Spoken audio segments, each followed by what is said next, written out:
신약 성경 110면에 있습니다. 누가복음 10장 25절에서 28절까지 말씀입니다. 제가 봉독하도록 하겠습니다. 어떤 율법 교사가 일어나 예수를 시험하여 이르되 선생님, 내가 무엇을 하여야 영생을 얻으리이까? 예수께서 이르시되 율법에 무엇이라 기록되었으며 뇌가 어떻게 읽느냐? 대답하여 이르되 뇌 마음을 다하며 목숨을 다하며 힘을 다하며 뜻을 다하여 주 너의 하나님을 사랑하고 또한 뇌 이웃을 뇌 자신같이 사랑하라 하였나이다. 예수께서 이르시되 내 대답이 옳도다. 이를 행하라. 그러면 살리라 하시니. 아멘. 할렐루야. 반갑습니다. 담임 목사님께서 남지교회에 90 몇 년이었죠. 아주 오래된 96년 집회에 아주 참 귀한 자리입니다. 우리 목사님께서 96주년 되는 남지교회에 설교를 부탁받으셔가지고 출타하셨습니다. 그래서 갑자기 여러분들도 좀 당황하실 텐데 지난주 광고를 했어야 되는데 못해서 좀 널리 양해를 부탁드립니다. 저도 당황스럽습니다. 다리가 후들후들 떨리고 있습니다. 보기는 멀쩡해도 굉장히 긴장을 하고 있습니다. 선배 목사님들이 저희 담임 목사님도 그렇고 항상 예배 전에 화장실을 가시더라고요. 좀 깜빡하고 그냥 올라왔더니 갑자기 화장실에 가고 싶다. 아까 내려갔다가 왔습니다.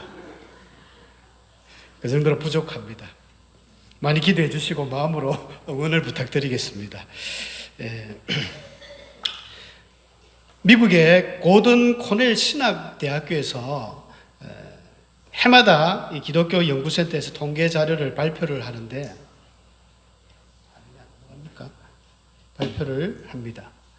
발표를 하는 그 발표를 보니까 기독교 인구가 제일 많습니다. 작년 2022년 기준인데 25억 6천만 명이 기독교인이라고 그렇게 합니다. 지금 전 세계 올해 2023년 들어서서 80억 5천만인가 인구가 돼요. 약 4분의 1이 넘는 숫자가 기독교 인구다. 이렇게 발표를 했습니다.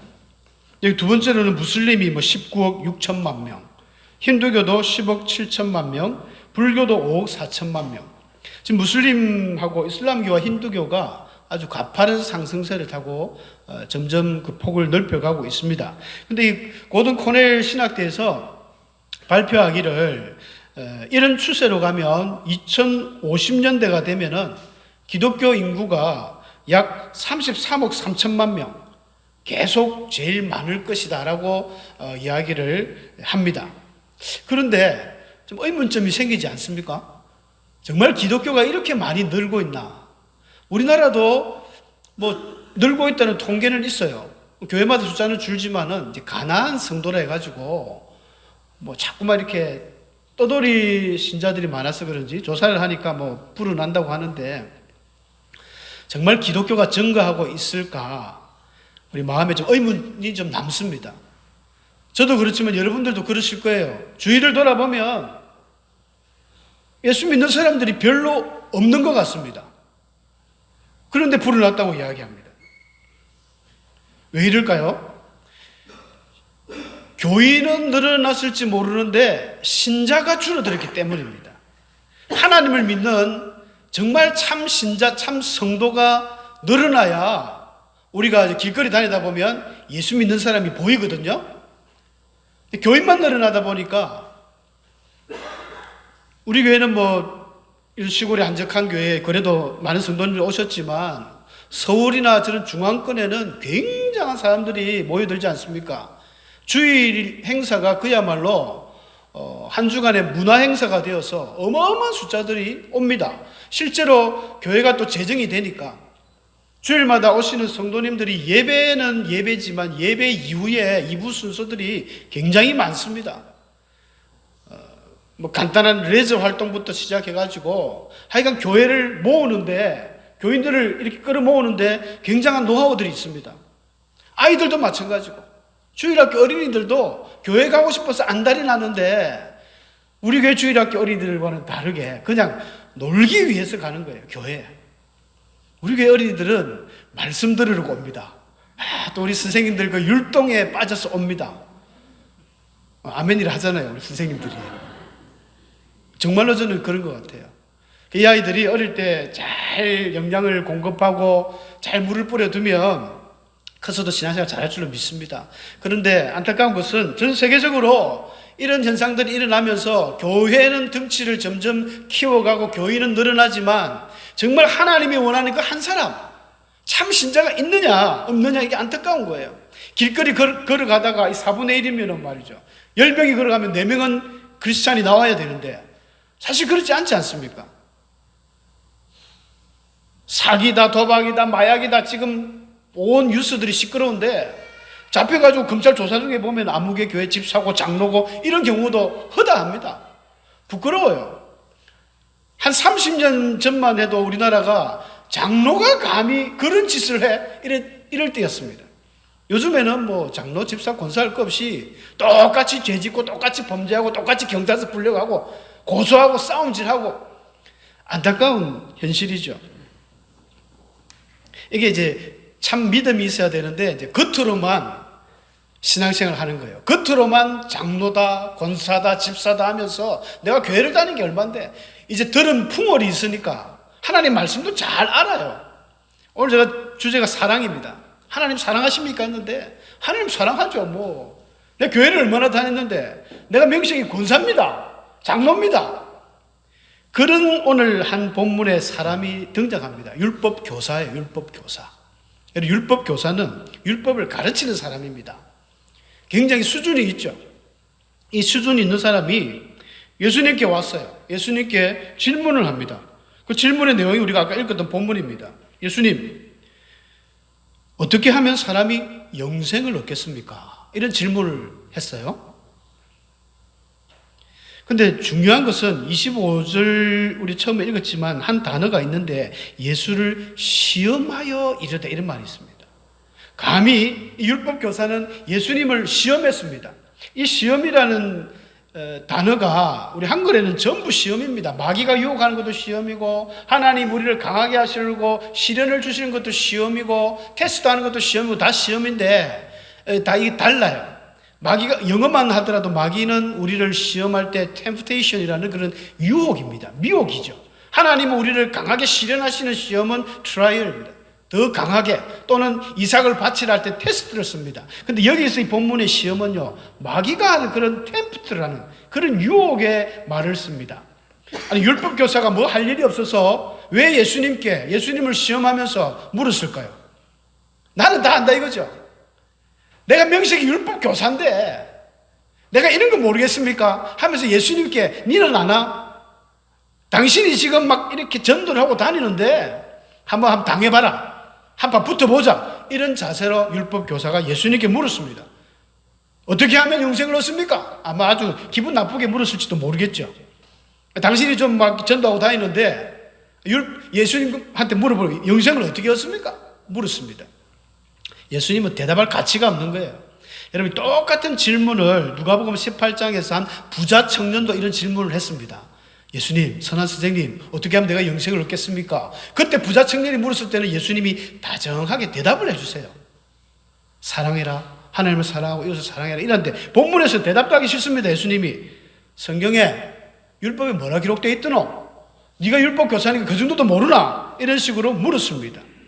그러니까 자기가 대답하기를 내 마음을 다하며 목숨을 다하며 힘을 다하며 뜻을 다하여 주 너희 하나님을 사랑하라 하셨습니다. 이렇게 이야기를 하는 거예요. 이게 이스라엘 유대인들은 쉐마라고 그러죠. 쉐마. 신명기서 6장 4절에 나오는 5절부터 그 9절까지죠. 너는 마음을 다하고 뜻을 다하고 힘을 다하여 네 하나님 여호와를 사랑하라. 오늘 내가 네게 명하신 이 말씀을 너는 마음에 새기고 내 자녀에게 부지런히 가르치며 집에 앉았을 때에든지 길을 갈 때에든지 누워있을 때에든지 일어날 때에든지 말씀을 강론할 것이며 너는 또 그것을 내 손목에 매며 기호를 삼으며 내 미간에 붙여 표를 삼고 내 집 문설주와 바깥문에 기록할지니라.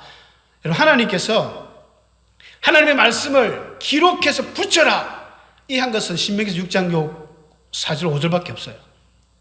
주 너희 하나님은 유일하신 여호와시니 너는 마음과 뜻과 힘을 다해서 사랑하고 이것을 자녀들한테 가르쳐라.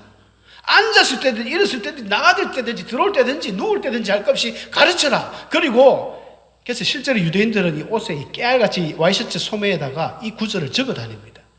문경갑이라 해가지고 유대인들이 쓰는 그 모자의 앞에 이 이마에 달아 놓습니다. 들어가는 집 입구 문설주에다가 또 달아서 이 구절을 적어 놓습니다. 그만큼 달달달달달 외우는 말씀이 쉐마 이 본문이에요. 쿡 찌르면 쿡 나오는 말. 하나님 예수님이 성경에 뭐라 해놨더노 하니까 아이고 장난이죠. 어릴 때부터 수도 없이 읽고 외운 그 말씀 쉐마 이걸 이야기합니다. 그것만큼 정확한 또 대답은 없거든요. 퍼펙트한 대답입니다. 뿐만 아니라 이 교사는 또한 해놓고 내 이웃을 내 자신같이 사랑하라 하였습니다. 이 말씀은 쉐마는 아닌데 레위기서 19장 18절에 나오는 말씀이거든요. 원수를 갚지 말며 동포를 원망하지 말며 내 이웃 사랑하기를 내 자신과 같이 사랑하라. 나는 여호와니라. 이게 예수님 말씀이 아니고요. 이미 레위기서 말씀에 있는 말씀입니다. 율법 교사가 잘 알고 있죠. 그래서 첫째는 하나님 사랑이고 두 번째는 이웃 사랑입니다 라고 대답을 했어요. 예수님이 맞다, 정확하다, 퍼펙트하다, 네 말이 100점이다, A2 플러스다, A 플러스 학점 나왔다. 최고의 대답이었습니다. 이보다 더한 정답은 없습니다. 문제는 머리로만 알았던 것입니다. 이 율법 교사는 너무나 잘 아는 말씀이죠. 교과서적인 대답을 했습니다. 그럼 예수님이 더 하실 말씀이 없어요. 네 대답이 옳다, 이를 행하라 했습니다. 네 대답이 맞다. 그러니까 이제부터는 그 말씀대로 행하라. 그러면 네가 살 것이다, 영생할 것이다. 정답을 내려줬어요. 어찌 보면 율법 교사가 한 방 먹고 KO 당한 거죠. KO 당했습니다. 여기서 교사가 물러났으면 좀 괜찮았을지도 몰라요. 그런데 이 율법 교사가 또 내가 낸데 하는 분이거든요. 내가 신앙생활 경력이 얼마인데, 교회를 내가 얼마나 다녔는데, 내가 명식이 장로인데, 건수한데, 집사인데 물러서지 않습니다. 그러면서 우리가 그 29절 마지막 절에 읽었는데 그 사람이 자기를 어떻게 한다 했습니까? 옳게 보이려고. 내가 보통 사람이 아닙니다. 내가 이런 사람입니다. 옳게 보이려고, 의롭게 보이려고 그러죠. 예수님 앞에 의로우면 얼마나 의롭다고 자기 의를 드러내면서 자랑을 합니다. 그러면서 그러면 이웃이 누굽니까? 물었어요. 내 이웃이 누굽니까? 거기서부터 예수님이 우리가 잘 알고 있는 선한 사마리아인의 비유를 시작하지 않습니까? 예루살렘 갔다가 여리고로 내려가는 이 산악지대에서 굉장히 험악합니다. 강도들이 자주 출몰하는 지역이에요. 예루살렘에 갔다는 말은 제사를 드리러 갔기 때문에 아마 좀 풍성한 돈이 있었을 것입니다. 그래서 돈을 갖다가 주머니 있는 걸 알고 강도들이 자주 침몰하는 그 지역에서 한 사람이 강도를 만났습니다. 너무나 일반적인 이런 예화를 예수님이 항상 드셨는데 이해하기 쉽도록 예화를 드셨어요. 그런데 그 강도가 얼마나 그 상대방을 때렸는지 거진 죽어 있는 것처럼 엎어져 있는 거예요. 잘 아시는 대로 제사장이 지나가는데 모른 척하고 지나갔죠. 레위인도 그냥 지나가고 사마리아 사람이 그 사람을 고쳐주고 도와줍니다. 근데 제가 이제 성경을 좀 원어를 한번 찾아봤습니다. 제사장이 이 본문에 보면 레위인을 피하여 지나갔다 했거든요. 피하여 지나갔다. 피하여 지나가는 것은 과연 어떤 것일까? 피하여 지나갔다. 이게 파르레 코마이라는 이 단어는요, 반대로 갔다는 거예요. 반대로. 아니면 삥 둘러갔다는 거예요. 쉽게 이야기하면 교회 앞에 어떤 사람이 지금 요즘 뭐 신림동 칼부림 사건도 있고 뭐 세상이 희한한 세상 아닙니까? 막 분노 조절이 안 되니까 사람이 막 난리를 쳐가지고 누가 피를 흘리면서 넘어 있어요.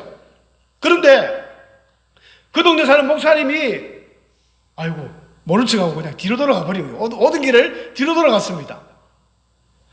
장로님이 오다가 아이고 모른 척하고 삥 둘러갔습니다. 집사도 권사도 다 둘러간 거예요. 그런데 이스라엘 사람들이 가장 경멸하고 무시했던 사마리아 사람. 여러분, 사마리아 사람들은 이제 북아수르에게 이스라엘이 북이스라엘 망할 때에 722년에 BC 722년에 망하는데 이 아수르 민족들이 북이스라엘 남자들을 싹 다 잡아갔습니다. 그리고는 온갖 이방 민족들 그 사람들을 그 예루살렘의 북이스라엘에 보내가지고 그 이스라엘의 여인들이 이방인들과 결혼을 하게 되면서 거기서부터 이제 피가 섞여서 그 2세, 3세들이 온전한 유대인이 아니다. 그래서 유대인들이 싫어하는 거예요. 너희들은 피가 섞였다. 유대인이 아니다 하면서 아주 무시하고 개처럼 여겼습니다. 원래 유대인들은 굉장히 자존심이 강하죠. 하나님이 우리를 택하셨다.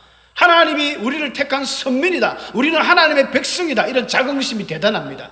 그래서 하나님의 백성 아닌 다른 이방인들은 개처럼 여겼습니다. 이 고의라는 말이 있는데 동물들은 말을 못하는데 희한하게 이방인들은 말을 하는 짐승이다. 그런 뜻이 이방인입니다. 여러분 예수님 안 왔으면 여러분들도 이런 고의 취급 받는 거예요. 돌 맞아 죽습니다. 죄 있는 사람은 죄인을 돌로 치는 건 괜찮은데 이방인을 치는 것은 더 잘하는 것이다. 이런 유대인들의 사고가 있어요. 근데 그런 이방인보다도 더 안 좋게 보는 게 사마리아인이거든요. 그래서 오죽했으면 이스라엘 지도가 이게 우리나라 강원도 지도만큼 조그만 지도인데 그 중간에 딱 사마리아가 있습니다. 그래서 남쪽에서 북쪽으로 가려면은 그냥 가면 되는데 사마리아를 삥 둘러서 가는 거예요. 그래서 예수님이 사마리아로 그냥 지나가고 사마리아 여인하고 이야기하는 걸 보고는 제자들도 오해를 한 거예요. 참 예수님 이상하네. 왜 저런 일을 하지 할 정도로 사마리아인들을 싫어했습니다. 그 싫어했던 이 사마리아인이 예수님의 예화 중에 그 사마리아인이 이 강도를 고쳐줬다는 거예요. 그것도 사마리아 사람이 여행 중에 여행을 가는 길에 얼마나 분주하고 마음이 즐겁고 지금 그럴까요? 그런데 그 사람을 도와준 거예요. 왜 도와줬습니까? 성경에 보면 이런 말이 나옵니다. 그 사마리아 사람이 보니까 그 사람이 너무 불쌍하더라는 거예요. 불쌍해. 어떤 사마리아 사람은 여행하는 중 거기 이르러 그를 보고 불쌍히 여겼다. 여러분 불쌍히 여겼다 이 말이 굉장히 의미가 깊습니다. 우리 담임 목사님께서 자주 설교하셨지만 이 스플랑크 니조마이라는 이 헬라어가요. 아주 원래 스플랑크 니조마이라는 그 원어에서 어원이 뭐냐면 이 스플랑크 논이라는 것은 사람의 창자를 이야기해요. 창자, 내장. 그러니까 내장 창자가 비틀어질 정도로 그 사람을 연민하는 거예요. 불쌍히 여기는 거예요. 예수님이 십자가에서 심장이 터져 죽었습니다. 스플랑크 니즈마이란 이 바울도 그런 이야기를 했죠. 바울도 빌립보서 1장 8절에 내가 예수 그리스도의 심장으로 스플랑크논으로 너희 무리를 얼마나 사모하는지 하나님이 내 증인이시다. 여러분 이 예수를 믿는 사람들은 이 마음이 반드시 필요합니다. 불쌍히 여기는 마음, 긍휼히 여기는 마음. 이게 하나님 마음이고 예수님 마음이고 우리 성도의 마음입니다. 사마리아 사람은 그 사람을 불쌍히 여긴 거예요. 너무너무 가여워서 도저히 그냥 지나칠 수가 없는 겁니다. 자기 업무도 바쁘지만 내 지금 여행 가고 놀러 가야 되는데 이 사람을 그냥 두고 못 가겠다는 거예요. 그래서 상처에 기름을 붓고 포도주 소독에 그런 의미가 있으니까 막 치료를 해주고 주막으로 오늘날 여관입니다. 여관에 가가지고 이 사람을 묵게 하면서 두 데나리온 한 20만 원 정도 주면서 주인 보고 좀 잘 좀 돌봐주시오. 내가 지금 어디에 여행 중인데 내가 갔다 오면 혹시 돈이 더 들면 청구하시오. 내가 온라인으로 붙여줄 테니까. 그렇게 하고 떠난 거예요. 그러면서 예수님은 누가 강도 만난 자 이웃인가 물으면서 이 예화는 끝이 납니다. 예전에 그 조영기 목사님 돌아가셨지만 그분의 여러 말들이 호불호가 가려집니다만 그래도 젊을 때는 참 잘하셨잖아요. 우리나라 교회를 전 세계적으로 최고로 이끈 참 선구자적인 역할을 했는데 그분이 한때 미국 조그만 그 동네에 집회를 가서 집회를 가온 호텔에서 이제 묵고 아침에 그 동네 조그만 조간신문을 받아봤답니다. 그 조간신문에 실린 기사를 보고 너무너무 가슴이 아팠대요. 그 기사가 어떤 기사냐면 그 동네에 사는 노 선교사 부부인데 그 선교사 부부가 우리나라에서 선교를 했던 모양이에요. 그래서 145태 때 이제 내려오다가 후퇴 중에 집차를 타고 막 내려오는데 어느 조그만 다리를 지나는데 그 부인이 아내가 여보 잠깐 스탑 지금 저 다리 밑에서 어린아이, 갓난아이 그 울음소리가 들린다는 거예요. 그래서 남편은 무슨 소리냐, 이 난리통에 지금 애 소리가 왜 거기서 나냐, 안 된다, 바쁘다, 빨리 가야 된다 하는데도 자꾸만 보채고 하니까 남편이 그럼 할 수 없다면서 같이 가보자 해가지고 다리 밑으로 내려갔대요. 내려가 보니까 어마어마한 광경이 벌어져 있었습니다.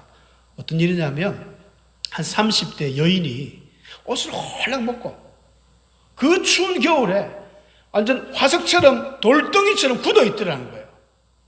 이게 무슨 일이냐 했는데 조금 가까이 가보니까 여전히 애기 소리가 엉엉 우는데 그 엄마 그 아이 그 배에 꼭 안고 엄마가 죽어 있는 거예요.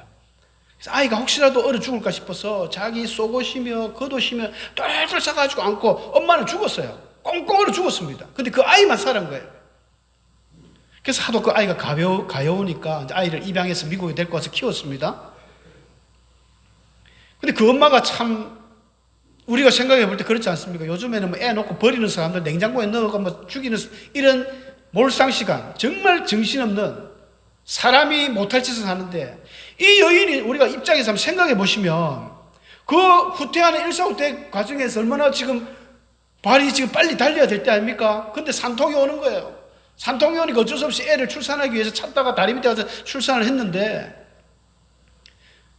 그러면 안 되겠지만 애 버리고 도망갈 수 있잖아요. 내가 살고 봐야 되지 하면서 도망갈 수 있습니다. 아이 버리고 도망갈 수 있습니다.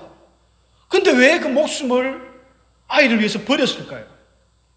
그것은 뭐 국가가 너 한 거 아닙니다. 공산당들이 와가지고 총칼을 들고 너는 아이를 위해서 죽어 이런 것도 아닙니다. 그냥 자발적으로 자기 아이를 위해서 자기가 희생한 거예요. 도망 못 간 게 아니라 안 간 겁니다. 예수님의 사랑이 그렇지 않습니까? 그래서 이 아이가 이제 미국에서 자라가지고 입양되어서 선교사 부부가 나이가 아무래도 있으니까 우리가 혹시 죽으면 이 아이가 나중에 자라면 분명히 자기 출생의 비밀을 물어볼 텐데 그래서 편지를 하나 적어 놨다고 합니다. 일찍부터.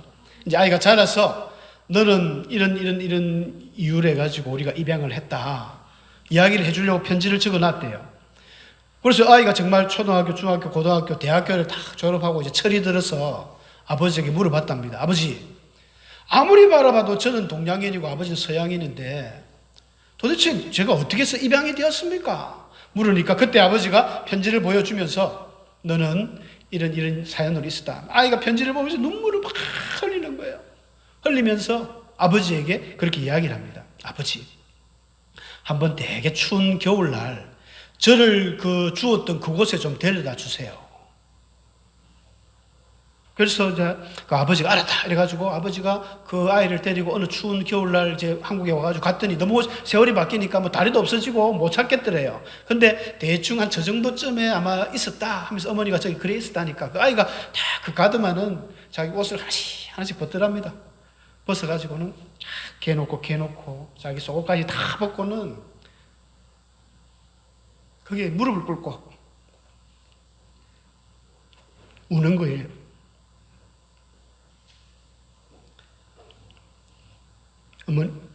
어머니 얼마나 추우셨습니까? 이제는 떨지 마시고 이 옷을 입고 따뜻하게 지내십시오 하면서 다 그렇게 울면서 돌아왔다는 그 기사를 보고 감동을 받았대요. 저도 가슴이 뭉클하더라고요. 근데 이게 무슨 이야기냐면요, 예수님께서 십자가에 스스로 올라가셨습니다. 수많은 군중들이 밑에서 조롱을 했어요. 남은 구원하는데 왜 니는 구원 못하느냐?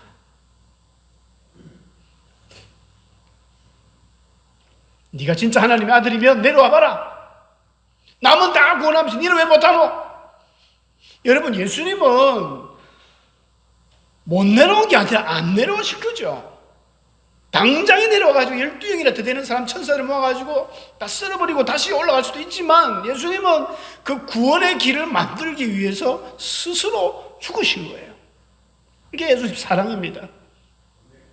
심장이 터져나가는, 사람들은 저들이 짓는 죄를 모르고, 그래서 예수님이 거기서 내려오지 않고 끝까지 묵묵히 그 십자가를 감당했습니다.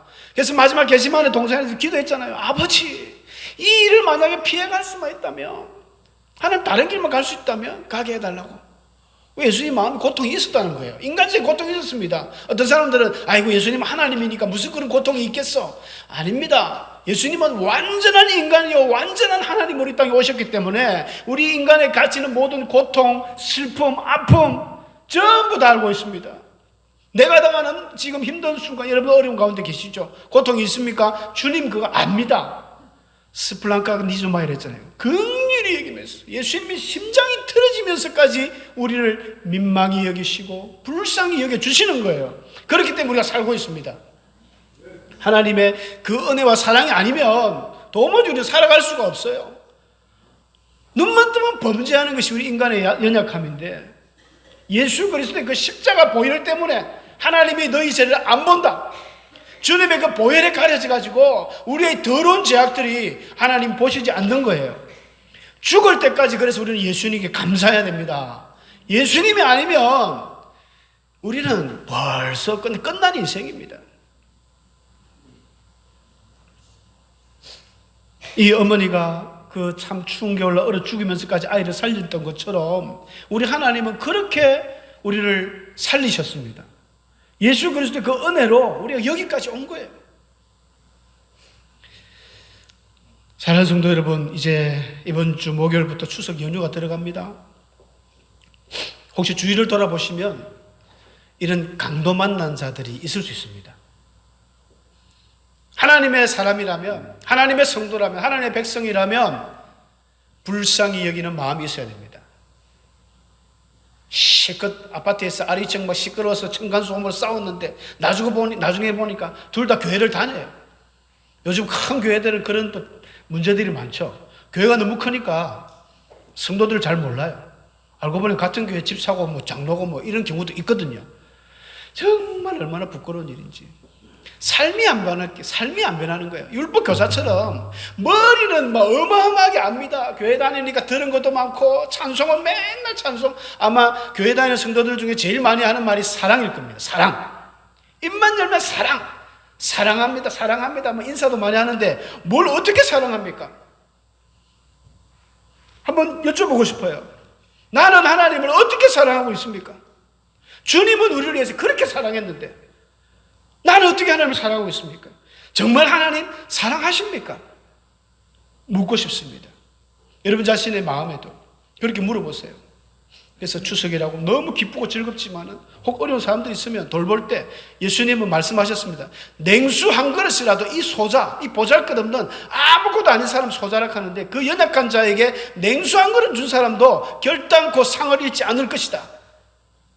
크게 비싼 돈 주고 막 이래 하는 거.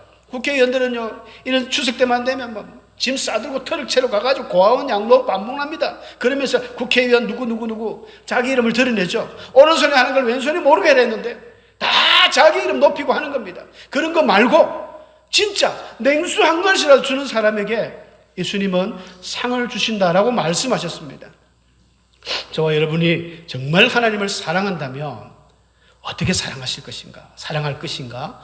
이 한 주간 깊이 묵상하면서 주님 앞에 나아가는 복 있는 삶 되시기를 주의 이름으로 축원합니다.